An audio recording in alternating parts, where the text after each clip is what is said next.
48년 8월 15일은 국가 건국이 아니라 정부 수립에 불과하다. 한반도에는 대한민국 정부가 하나 있고 북측에는 조선인민민주주의공화국이라는 정부가 두 개가 있는 거죠. 그래서 우리는 빨리 뿌리는 역시 우리 헌법 전문에 나와 있는 3.1운동과 상해 임시정부의 법통인 임시정부가 대한민국의 국가 건립, 국가의 정통 뿌리다. 이것이 기초해서 금년이 광복 70년을 우리가 맞잖아요. 근데 이 법안을 낸 사람들은 8.15가 광복절이 아니고 48년 8월 15일 대한민국 건국절로 이름을 개정하고 건국절만 기념하자. 48년 8월 15일 건국절만 기념하자. 그래서 지금까지 광복절, 다시 말해 상해 임시정부의 수립된 또 헌법이 만들어진 그런 광복절을 한 것은 현재 대한민국 정부를 건국하는 데 기한 많은 사람들의 공로를 너무 무시한 게 아니냐, 이런 내용인 것 같습니다. 그런데 이런 내용들이 아주 잘못된 것은 우선은 일본의 그 소위 식민지 근대화론에 편성해 있고 또 48년 8월 15일은 사실상 미 군정에 의해서 만들어진 그러한 정부고 정말 온 국민들이 일제의 한거에서 대한민국의 어떤 정통성에 기반한 국가의 건립은 우리 헌법 전문에 나와 있는 것과 마찬가지로 3.1운동 정신과 그리고 상해 임시정부 법통이라는 것은 우리 모두가 다 인정을 하고 있는 건데 이것을 완전히 무시한 처사입니다. 그런데 2008년 이명박 정부가 들어와서 국민의 혈세인 200억 원을 써서 대한민국 48년 8월 15일을 건국절로 만드는 건국위원회를 만들고 또 대한민국 역사박물관을 만들고 우리 헌법의 핵심 가치인 사실 이 상해 임시정부 3.1운동 정신 이 뿌리를 뒤흔드는 이런 일들이 있었습니다.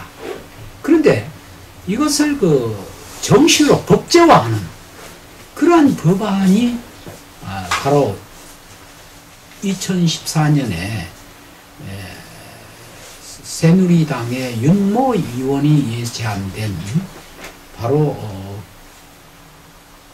건국절 기념하는 법안을 지금 제안해서 국회에 결정했죠. 예.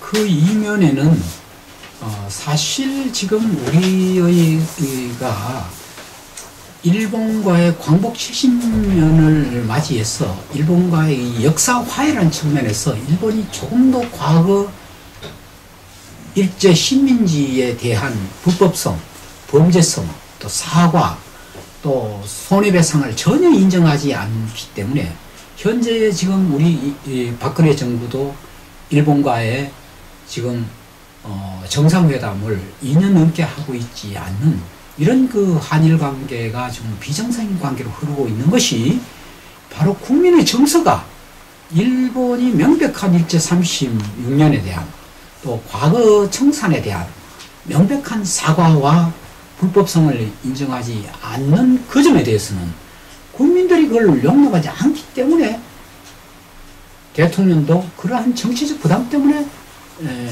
그런 명백한 어떤 사과 없이 또 불법성 인정 없이 만난다는 것은 일제 36년에 소위 불법성을 묵인해주는 꼴이기 때문에 못 만나고 있지요.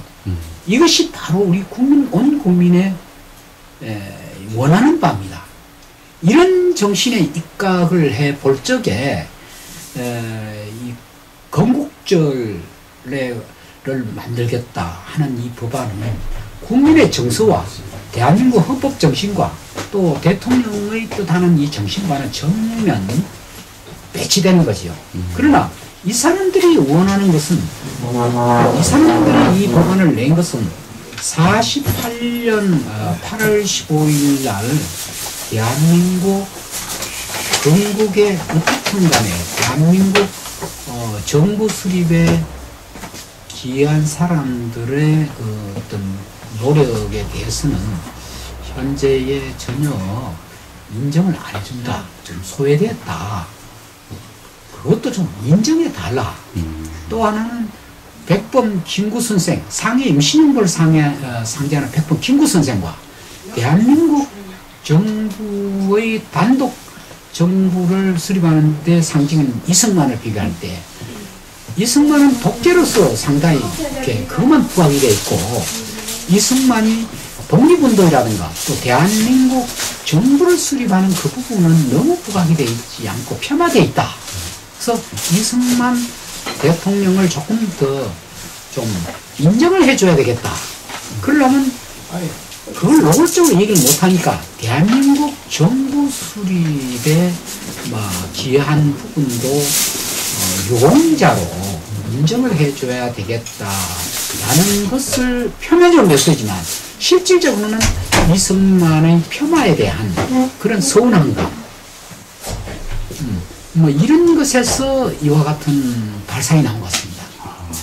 지금 우리나라에서는요, 과거에 이제 소위 말하는 이 대한민국의 나라를 건립한 가장 핵심적인 정신이 항일 독립운동을 하신, 이러한 독립운동을 하신 분들의 그 노고의 뿌리를 두고 이 나라가 3.1운동, 그리고 상해 임시정부가 수립되었잖아요.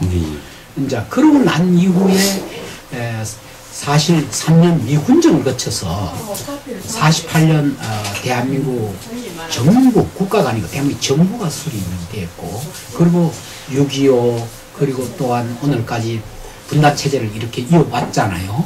근데 이걸 따져본다면 독립운동을 한 그런 어떤 세대, 그리고 그 다음에는 미군정, 그 다음에 이제 48년 대한민국 정부가 수립돼서 내세우는 것이 하나의 어떤 그 산업화 세대, 근대화 세대, 그러고 난 뒤에는 또 민주화 세대, 그리고 최근에 와서는 이제 평화 통일의 세대, 이 세대 간에 사실 아주 복잡 미묘한 갈등들이 우리 내부에 있습니다. 근데 이 갈등의 가장 뿌리 깊이 우리 국민들이 공감하는 것은, 다 모두가 공감하는 것은 일제 식민지에 항거하고 또 독립을 쟁취한 우리 민족의 뿌리에 대한 이걸 꼭 지켜야 되겠다는, 여기들은 다 공감을 하거든요. 그래서 우리 재헌헌법에 또 상해 임시정부헌법에도 3.1운동 정신과 상해 임시정부가 대한민국 헌법의 핵심 가치, 여기에 기반둔 산업화도 있고 민주화도 있고 평화통일도 있는 거죠. 그런데 이분들은 이런 부분을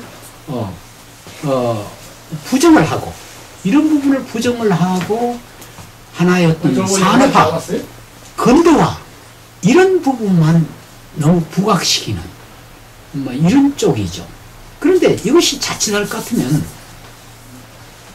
과거에 우리 자체 내에 독립운동을 한 우리 민족의 지도자들을 밀고 한다든가, 또 우리 같은 동족들을 고통을 준 이런 친일 폭력배 세력들까지 상을 주는, 또 예우하는 이러한 이율배반적인 이런 문제들이 막 발생합니다. 지나치게 이 건국절을 내세우면 나라의 어떤 그 정통성이라든가 민족 정기의 뿌리가 흔들리는 건 물론이고 우리 사회 대혼란이 일어나지 않을까. 또 하나는 이걸 가장 좋아하는 사람은 지금 아베 정권과 같은 극우 일본의 전범 세력들입니다. 바로 이 사람들이 이론대로 한다면 우리는 독도에 대해서도 과거 청산에 대해서도 위안부 문제에 대해서도 아무런 주장을 할 건데가 없어요. 왜? 대한민국의 건국이 48년 8월 15일 이후부터 대한민국 나라 수립됐으면 그 이전에는 일제 36년 동안 대한민국의 국민들은 황국의 시민들이었어요. 황국의 시민으로서 고통을 당했다든가 징용을 당했다든가 그건 당연한 주장을 걸고 있는 거죠. 이건 나라의 기초라든가 일본 사람들이 주장하는 논리 그걸 그대로 따르는 겁니다. 이런 심각한 문제가 일어난다는 것을 이분들이 좀 차분하게 생각하고 신중하게 이 문제에 대해서 접근해야 된다. 만약에 정말 이분들이 주장한 대로 뭐 우남 이승만 대통령의 48년 8월 15일 대한민국 정부를 수립한 데 대한 공로가 너무 좀 평가가 덜 됐다 하는 부분은 그건 또 이거는 별개의 문제로 우리가 그 부분은 너무 독재 부분보다도 미국에서 독립운동을 했다든가 또 48년 8월 15일 대한민국 정부를 수립을 할 때에 그분이 또 잘한 부분은 잘한 대로 우리가 인정하는 것은 그건 이와는 또 별도의 문제로 우리가 다뤄야 될 문제지. 그거를 좀 높이기 위해서 나라의 기초를 흔들고 하는 것은 아주 잘못된 저는 현재 법안이 계류되어 있다.